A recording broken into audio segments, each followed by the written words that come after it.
Hey everyone, how you doing? It's me, Syl. And I thought I would take a couple of minutes to show you my condo that I've been staying in for $20.50 US per night, which is a hair over $27 Canadian per night. This is my first week in Cebu. I actually extended offline for a couple of nights, but this is where I've been staying for the last 8 days now. And yeah, so let's start with the view. That's really nice. Check this out. You've got this kind of whole tropical hotel feel to it. You've got the palm trees, the pool, the gazebo over there. You've got a little playground for the kids over there. This is really nice. I love opening up my curtains and seeing this. Look at it, it's beautiful. Unfortunately, if you actually want to go into the pool, you have to pay 200 pesos per day per person, which I feel is a bit of a ripoff. I mean, that's $5 a day. If you wanted to swim every day, that'd be $150 extra to your bill a month. However, sorry, I misstated that. If you're here for more than 25 days, the pool is free. Sorry, so if you're here for 20 days, let's say 3 weeks, 21 days, you want to use the pool every day for 3 weeks? Well, it's 21 times 5, right? So you're going to pay $105 extra to use the pool. Why this rule exists? I don't know. It doesn't really make a lot of sense to me. Why not? I mean, the unit owner is renting long-term, so I'm a guest of the unit owners.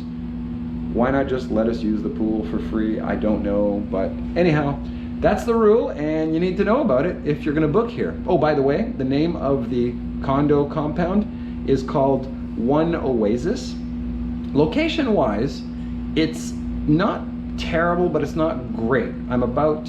There's a couple of very small sari stores across the street which sell a few basics and a little bit of food, but really if you want any kind of choice or if you want things that aren't available there, it's a good 10-minute walk to the main road. Once you get there, you've got your 7-Eleven, you got a few restaurants available, and that's okay.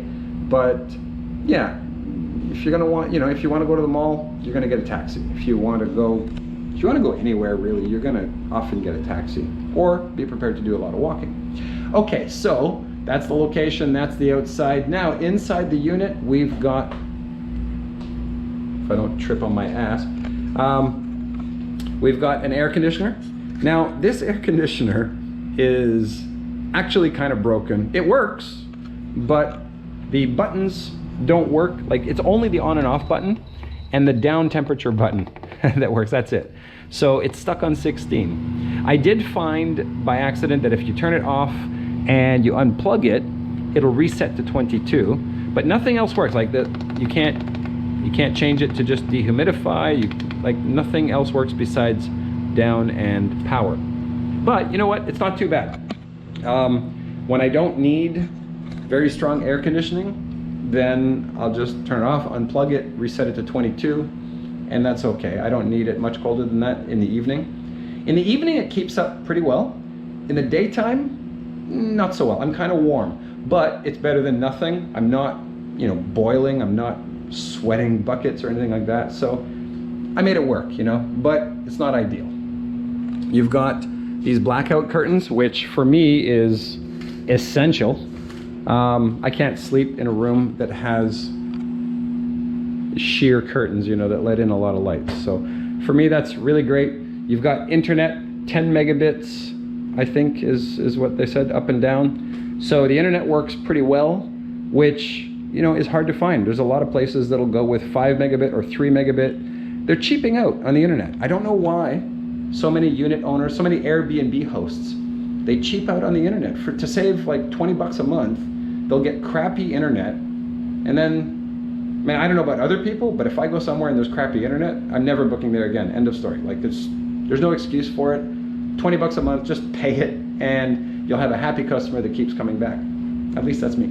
Okay, the bed. We've got a little bedspread.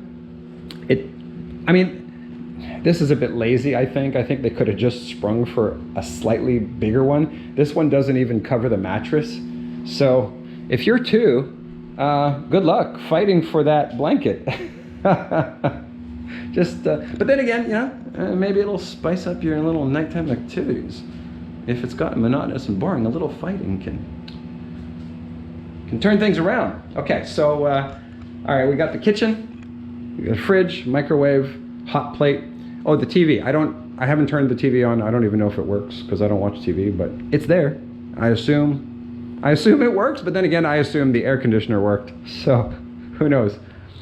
We got a little water dispenser and the bathroom. I think overall, the bathroom, well, the sink. The sink was a drag because look at this, there's still water here. Look, first of all, this is, I mean, just fix it. Just fix it. It's gonna take you 5 minutes just to get under there and tighten the screws. Just fix it.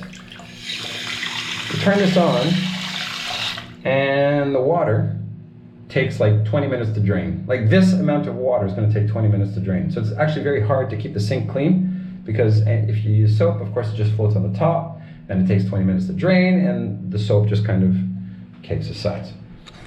Now, if I were renting for a month, I probably would have just bought some liquid plumber. I would have taken care of it, but just here for a week, whatever. So, the shower, yeah, the shower's fine. No shower door, or, I don't know what the hell happened there. Huh. I heard something fall. Anyway, so no shower stall, no shower curtain. So you do get water all over. I took a shower and now the toilet seat's all full of water. The floor is full of water. Now it's a little dirty because I was, there you go, just dry it off that way. So yeah, so that's my place. I don't know if I've forgotten anything important. I don't think so. But I have to say, for $20 US, a night, that's all right.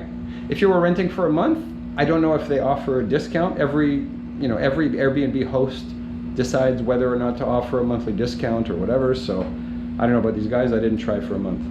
But anyway, so my cost, $27, little over $27 Canadian per night, little over $20 US per night. It's all right. It's all right.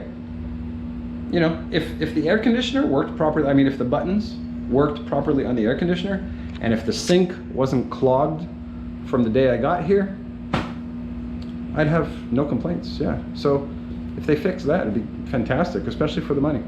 So anyway, that is a little taste of what you'll get through Airbnb in Cebu. And if you were, of course, if you were to find a real estate agent around here to get you a place for long term, you could do even quite a bit better. So yeah, so it's not too bad, not too bad. That's my place. Thanks for watching. I will see you in the next video. Bye-bye.